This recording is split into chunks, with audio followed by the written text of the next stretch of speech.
And welcome back to Focal Point AFR Talk. Brian Fisher is my name. A couple of quick things before we go to some sound bites.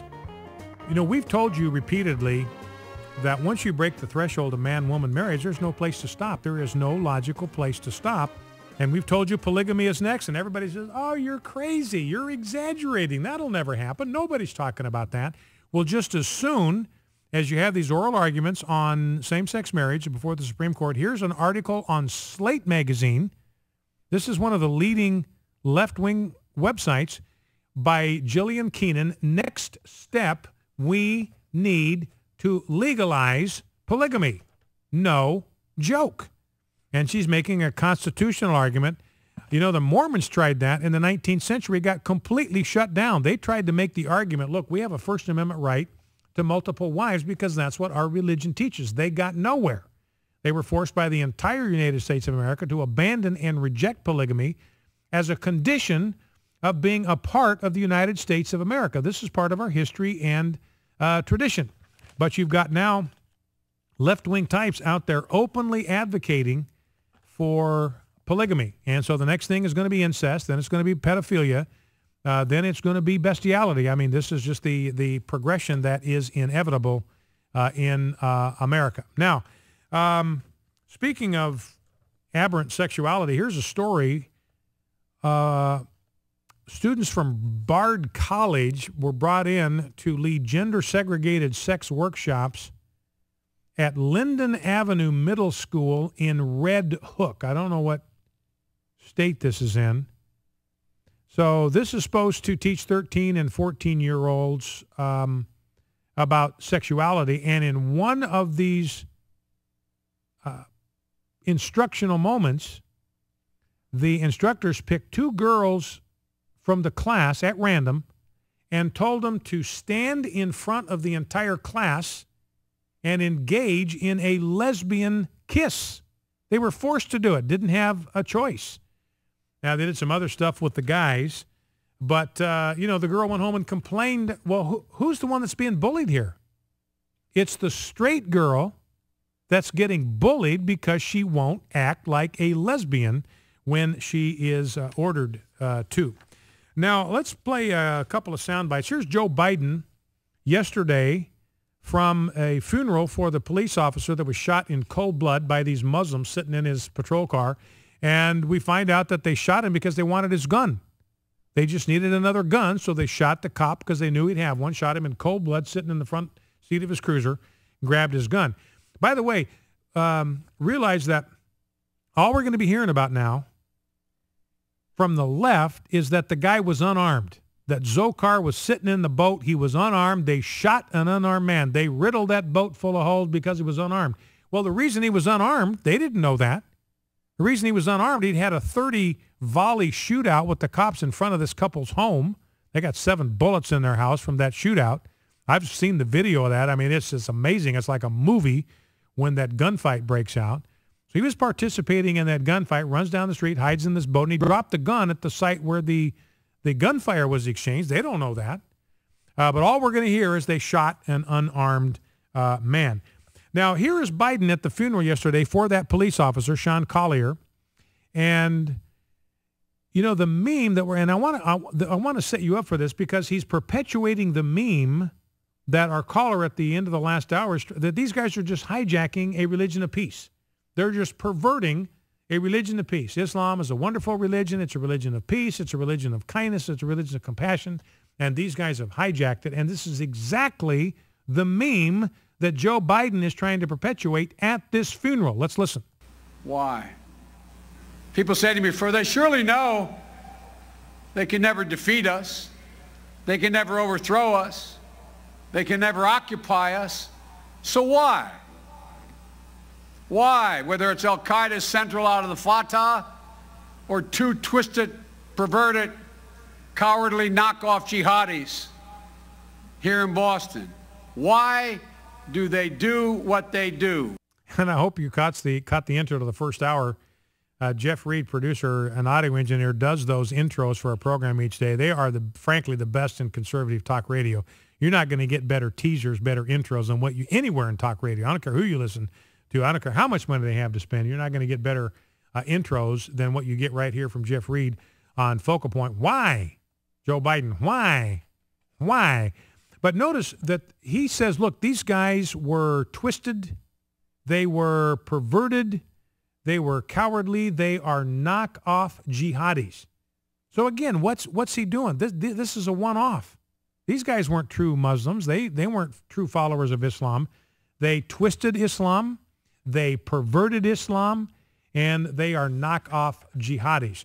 Now, Charles Krauthammer, we find out today that the CIA was the one that said, look, this guy, the older brother, needs to be on the terrorism watch list. He's got to be there. We know now that the Russians told us 4 times this guy is a problem. And here is Krauthammer talking about the way our law enforcement officials have bungled this deal. Let's listen. But I think what's really happening here is you're getting huge embarrassment and defensive actions on the part of the administration as it's beginning to unfold how much they screwed up here. We now know that there were 3 agencies of this administration that had information about the brother, the elder brother. CIA, FBI, and as we heard yesterday, the Secretary of the Homeland Security said there was a ping in the system when he went over and visited Russia. So, and the fact that not one of the 3 contacted or exchanged information with the other 2 is really damning, particularly if you put it in the context of where you're standing. The one thing that the Bush administration and the presidency did is it kept us safe, but not only in its own 7 years. It established the entire infrastructure.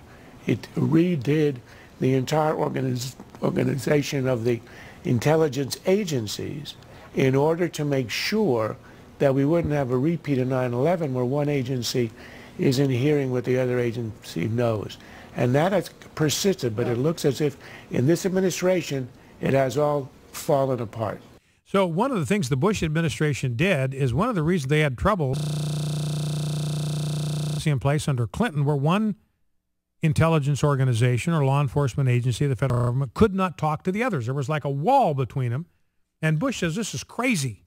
We lost 29 Americans on 9/11 because our law enforcement agencies weren't talking to each other. And so they broke down those walls, made it possible for them to exchange information. And now Krauthammer's, look, now we know they're not talking.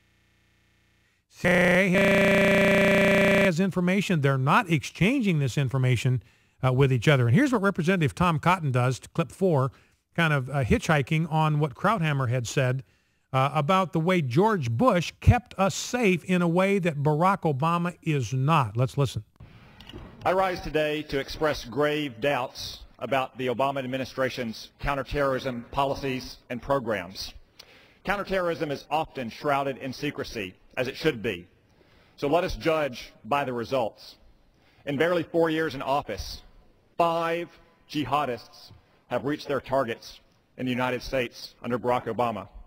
The Boston Marathon bomber, the underwear bomber, the Times Square bomber, the Fort Hood shooter, and in my own state, the Little Rock recruiting office shooter. In over 7 years after 9/11, under George W. Bush, how many terrorists reached their target in the United States? 0.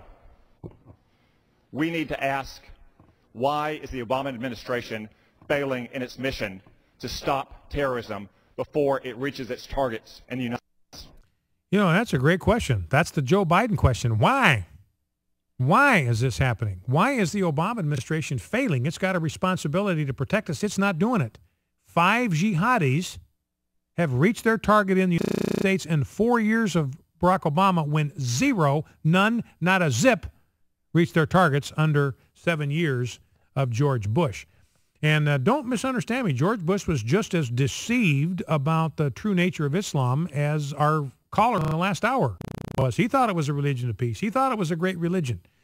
So he was fooled on that, and that's one of the reasons why we've got this unchecked. Even Marco Rubio, by the way, saying, yeah, I think we need to reconsider whether we give visas to Muslim students. He's willing to reconsider that. We got a problem here. Even Marco Rubio is coming out. So the wall is beginning to crumble. I've been saying no Muslim immigration altogether. Laura Ingraham saying that. Andy McCarthy's been saying it. Garrett World has been saying it.